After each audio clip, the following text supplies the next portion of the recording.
Hi, my name is Andrew Curley.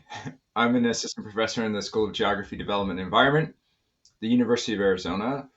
I am working on water and the contestation of water rights within the Colorado River Basin, particularly as it concerns indigenous nations. I think what's interesting about this idea of red natural history is that we're really confronting not only the ideas, but the institutions that support those ideas.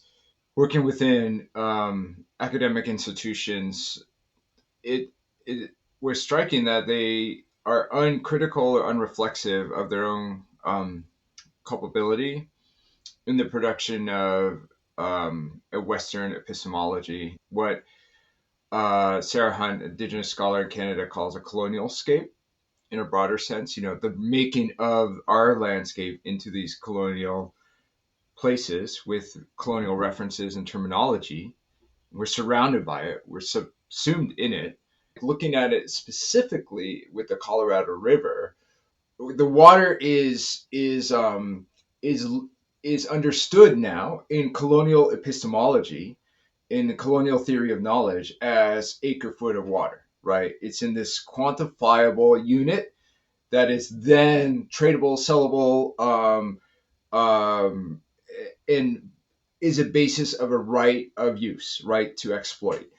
And that is moving the water out of its context. It's moving it out of like the landscape upon which it flows. Is moving it out of the experience that indigenous peoples have with it and the knowledges they have of that. And it's moving it out of the ecologies that it serves. So then when scientists are speaking to water managers, they're just using this decontextualized understanding of water, which is propelling and intensifying environmental crises because it's decontextualized, and they're doing violence onto the landscape by damming, diverting, and depriving people and ecosystems of these waters. They're still working within that understanding, and then that's just reproducing and reperpetuating the harm. So I don't know how you can come up with an environmental solution when you're in your conceptualization of the problem reproducing the understanding of the environment that led to the problem in the first place. And then, what are the solutions when we're thinking about some of these questions like the law of the river, the Colorado Compact, the division of the waters to the states is seen as concrete, as something impossible to move. And I want us to think that that's not the case. That's the larger agenda here, is to say, hey, we don't have to talk about water this way. We can satisfy the needs of Indian communities and even settler communities by rethinking our water paradigm.